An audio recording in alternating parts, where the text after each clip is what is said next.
सामान्य साथियों, सादर अभिवादन।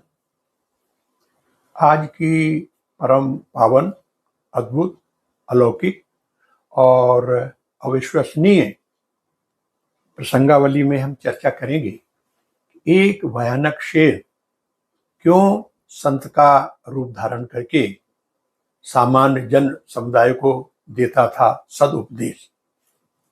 ये प्रकरण अपने आप में यौगिक क्रिया, संत महात्म एवं अप्रीतम साधना से संबंधित है। आशा है आप संवाद यात्रा में पूरी सहभागिता प्रदान करेंगे। भगवान शंकर की अति प्रिय मां नर्मदा, बाबा जिनके लिए कहते हैं शिव प्रिय मेलक सैल सुतासी, उसी पावन नर्मदा जी के किनारे ओंकारेश्वर महातीर्थ है। उसकी परिधि में, उसके अंचल में भयानक वन पर्वत हैं विंध्य के। उन्हीं में गुफाओं में ये चर्चा हुई कि एक भयानक शेर रहता है। यहाँ पहले एक संत रहा करते थे और उसके डर के कारण श्रद्धालु उधर नहीं जाते। लेकिन दूसरी तरफ ये भी चर्चा थी कि जब सामान्य जन किसी अपनी मनोवांछित फल की प्राप्ति या किसी कष्ट के निवारण हेतु उधर से निकलते थे तो महात्मा उनको बुला करके बैठा के उनकी बात सुन करके उनके कल्याण के लिए उन्हें उपाय बताता था, सत्संग की उनको जो है सीख देता था। ये चलता रहा। अब मैं यहाँ बताना चाहूंगा सामान्य साथियों, योगी राज रामानंद जी बड़े प्रकांड योगी थे। उनका जो है ग्वालियर के पास डबरा, इंदौर, उज्जैन, हरिद्वार और नेपाल आदि स्थलों पर उनके आश्रम थे। योगिक क्रिया में, परकाया प्रवेश, अन्य सिद्धियों में वो अपने आप में अद्वितीय संत थे। उन्होंने जब ये चर्चा सुनी और उधर जो अपने आश्रम की तरफ आए तो उनको उत्सुकता हुई, क्योंकि उन्होंने भी एक नारायण नाम का शेर हिमालय में पाल रखा था। उसको कई वर्षों तक अपने शिष्य के रूप में चुन रखा था। उन्हें लगा कि ये कौन सा भयानक शेर आकर के इस तरह का यहाँ एक तरह का मैं कहूँ भयावह वातावरण बना रहा है। तो एक रात वो निकल पड़े। जब उस गुफा की ओर, जहाँ हम लोग बताते हैं, पहुंचे, उस समय ब्रह्म मुहूर्त का समय था।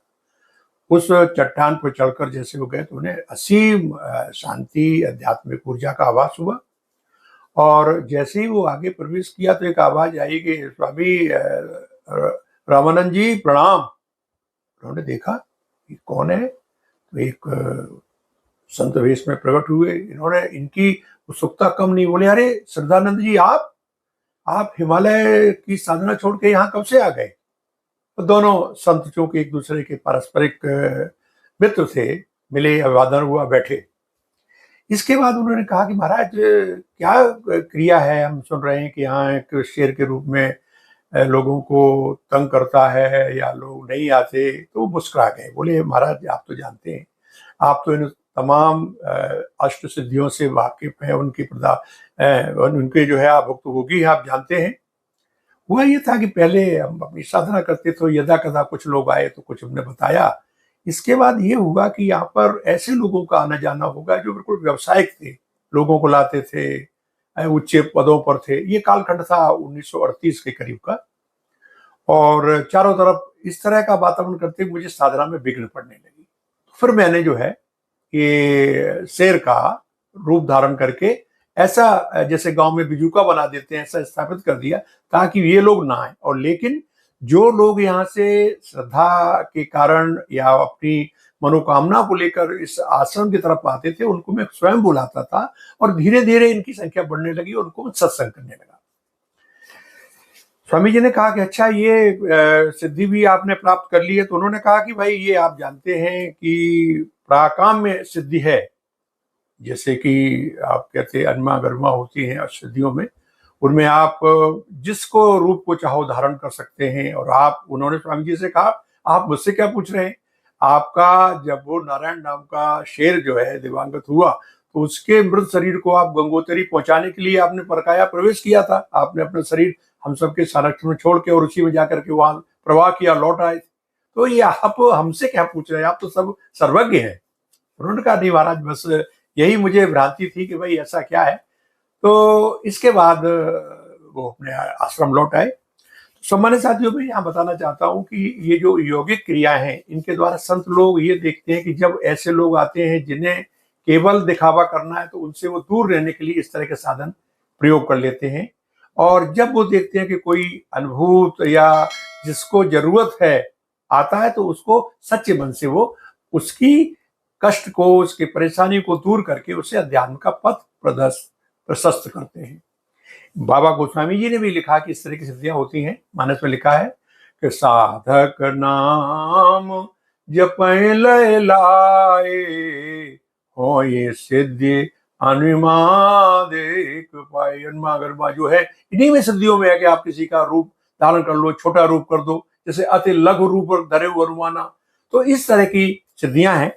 सामान्य साथियों, ये हमारी यौगिक जो क्रिया है या हमारी यौगिक वो है विधा, उसमें इस तरह के संत लोग प्रयोग करते हैं केवल अध्यात्म के पथ को बढ़ाने के लिए। जब इन संत ने देखा कि ऐसे लोग आ रहे हैं जो केवल व्यवसायिक दृष्टि है, तो उनको केवल दूर रखने के लिए उन्होंने उसका शेर का रूप धारण किया। और बाद में जो भक्तजन आते थे, जिनके दिल में अपने आराध्य से मिलने की उत्सुकता थी, उनको पूरा सत्संग देते थे।